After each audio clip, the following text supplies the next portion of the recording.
Hey YouTube, this is Michael Kazmierski Dunn if you don't know who I am, and welcome to yet another episode of Blind Piper Reacts. So, continuing on from the last one that I did, which Haley requested me to do. For those of you who don't know, Haley's the coolest girl I've ever met. I love her so much. I wish she was my girlfriend. I'm being honest about that. Because perfect pitch, very musical. Have not found any even like close matches by far.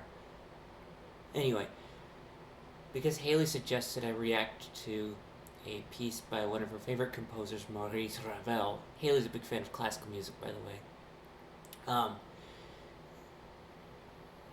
These three poems set to music by Ravel reminded me of this really obscure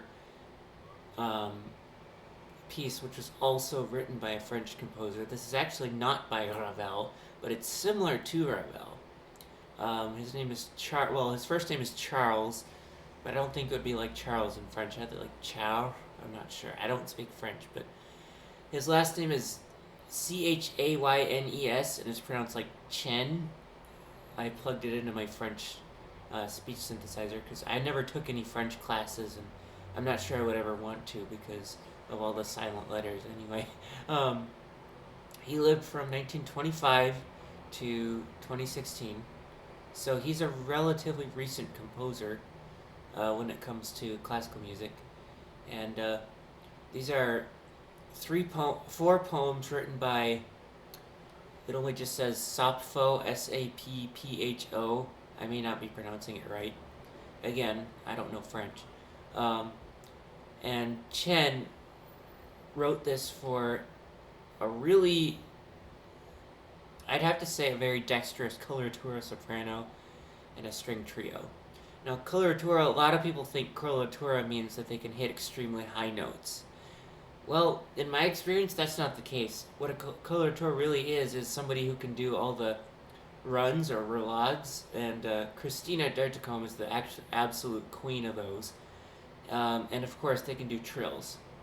And of course, because they've been doing trills forever, they have a really good vocal vibrato. I would estimate that about 90% of most opera singers have a really bad wobble vibrato, and a wobble vibrato is actually going to damage the voice. And yet, too many opera singers have that and even are taught that. In fact, every single video that teaches how to develop a vibrato, they all say it's vibrato, but they're really teaching people to develop a wobble, and I swear that's true. So, there is a video about how to get a proper vibrato that's done by Joyce DiDonato, who's a voice scientist and an opera singer. And a lot of people don't think that it actually takes a trill to get a good vibrato, but that's actually the case. Even Haley knows this too, because I told her that. Anyway, so this French coloratura soprano, her name is Mady Mesplé. She was born in 1931. I would assume she's still alive, but I don't. I may be wrong. I do know that in 2011, when she was 80 years old, she turned to jazz singing. She used to be opera through and through, but then she turned to like French jazz in 2011. But I don't know what's going on with her now. She may be dead. I don't know. In which case, that would be a real sad loss because we would have lost a really good soprano singing voice with a really good vibrato and stuff like that. It doesn't say who the string players are, nor do I know what instruments those are. I think they may be a violin, a viola, and a cello, but I'm not sure. And I also have a translation of some of these. So hang on, let me find them.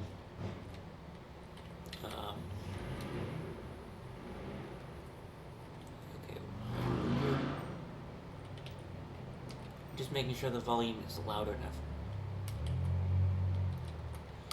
Because before we get to this, if anybody doesn't know, hasn't really heard much Ravel pieces before, he's kind of on the atonal side, so it's not major, not minor.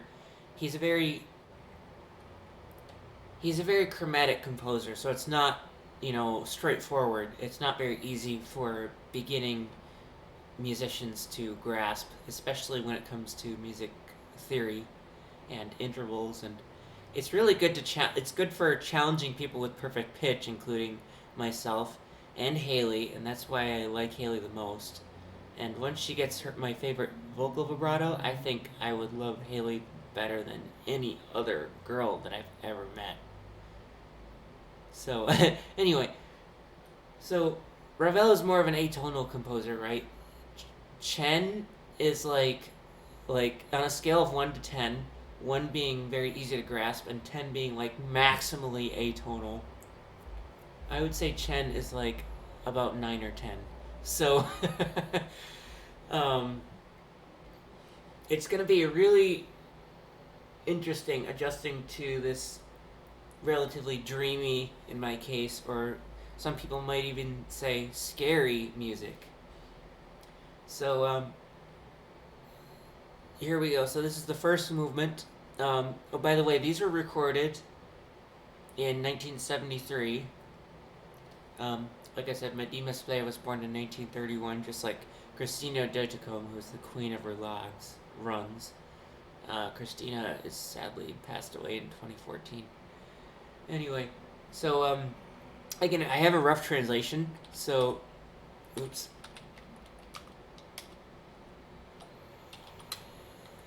And I'm not even going to attempt to pronounce the names of the movements. So this is the first movement, and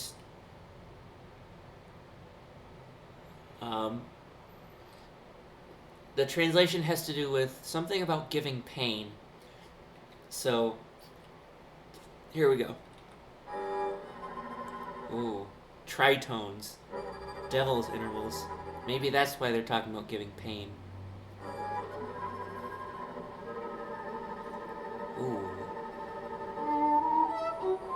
Oh, that's like... And these do have big jumps in them, so like that. Big jumps like that do scare the heck out of me a little bit. Upwards, I mean. Ooh. Sounds like the cello or viola is beating the body of the instrument.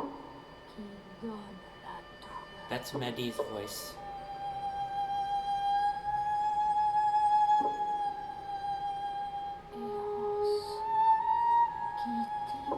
This was 1973, so she was 42, I think.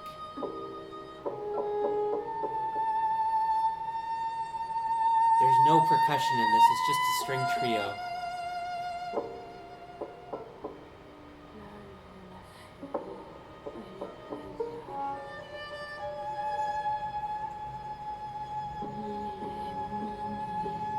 When she starts singing, you're gonna love her vibrato.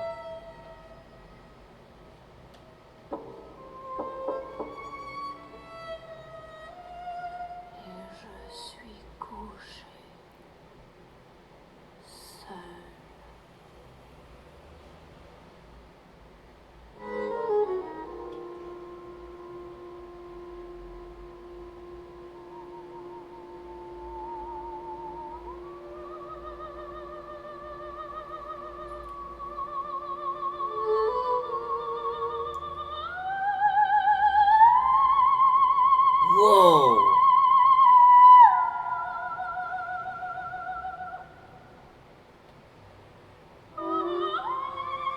Ooh.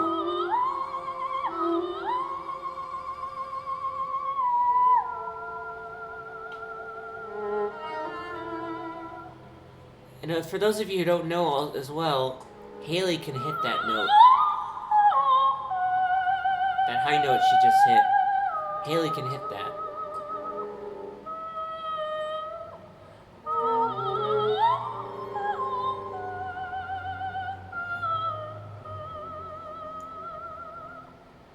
It's kind of a wobble, actually. Her vibrato's kind of a wobble.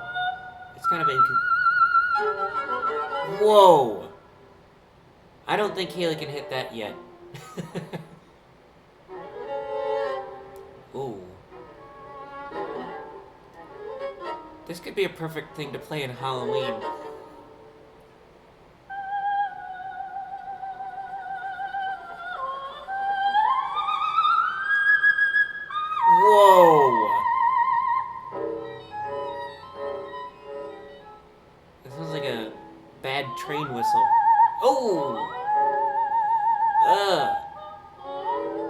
the heck out of me. Big jumps.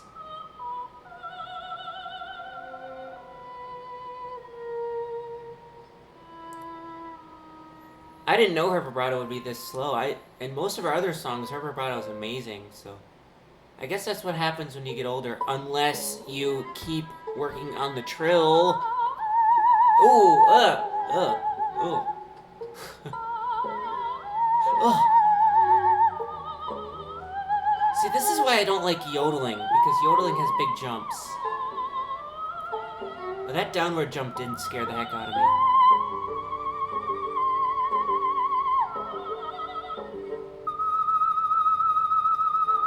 I think that's Haley's highest note.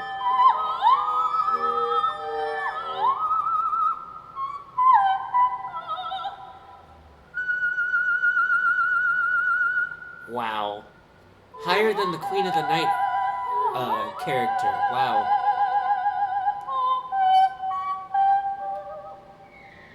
What note was that supposed to be? Sounds like she was like in between keys.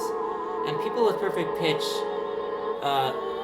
have learned to use a 24 note scale per octave rather than a 12 note, which makes things very interesting. It's why Haley doesn't like composer Charles Ives, at least one reason. Oh, what a racket. This sounds it sounds like they're using a 24 note per octave scale, but I may be wrong. But Charles Ives is known for that. He was known for 2 pianos tuned 50 cents apart, and 1 cent is 1/100th of a half step. Ooh. Well, there you go, Mady. You got a good vibrato there. Yeah. Wobble.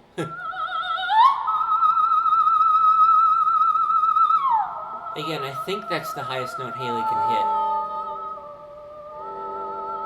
I've never heard her hit that note ever before, so I'm taking her word for it. The highest note I've ever heard her hit, as far as sung notes go, is A flat 5 in her cover of Music of the Night from Phantom of the Opera. So. Whoa. That's fast. Sounds like a distant snow thrower.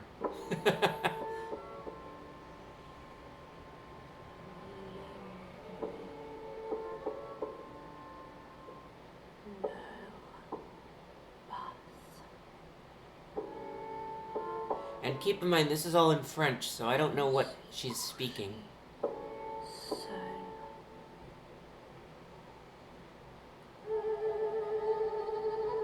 Trills.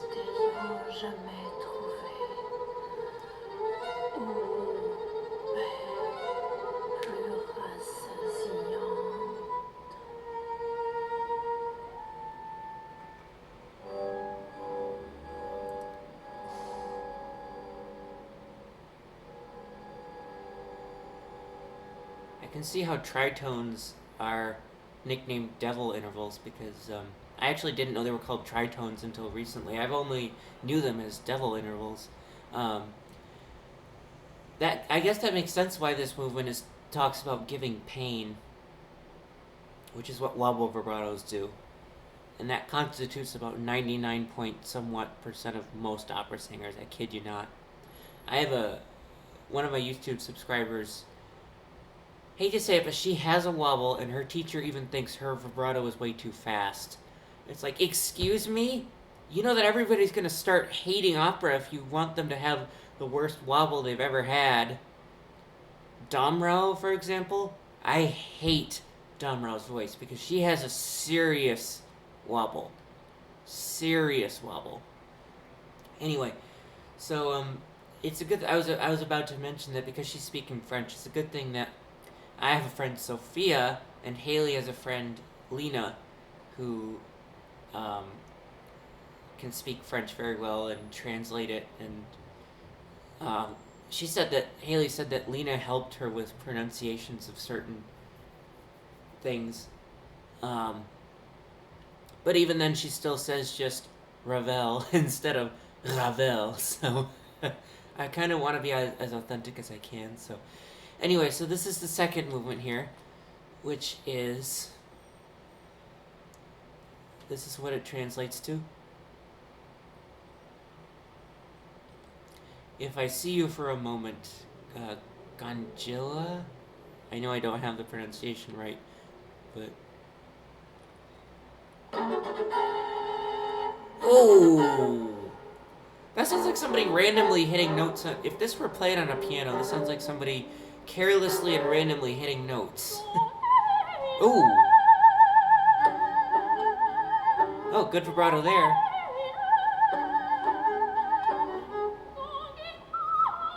Ooh.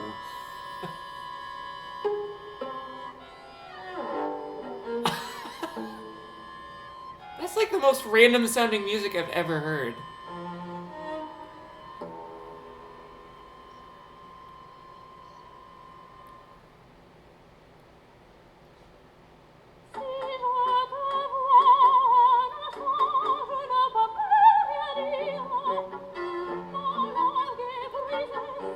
I like Mady's vibrato because she has a slight volume variation in addition to pitch. And that's what makes my favorite opera singers my favorite, because Denise Lee back in 2003, she had that unique volume variation as well, and so did Lucia Pop and an Irish soprano, Gabriella Ishtok, I think her name is. And then a couple of others. Whoa! Oh! Ugh!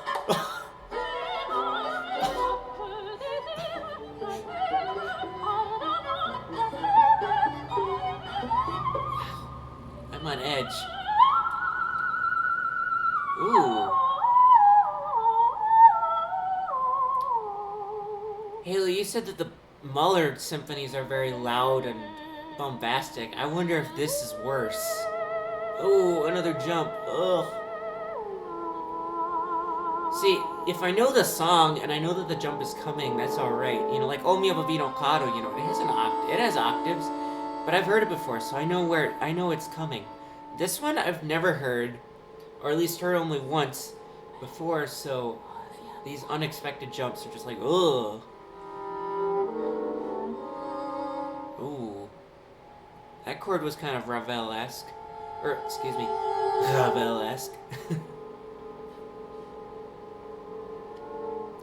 Ooh.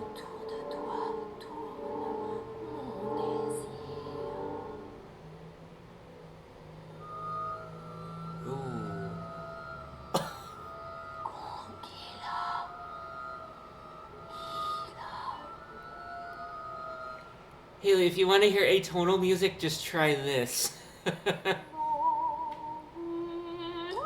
Oh, ugh. Just those jumps really put me on edge. I think it's coming again. Ugh. And she's got a slight wobble. Well, she was in her 40s, so...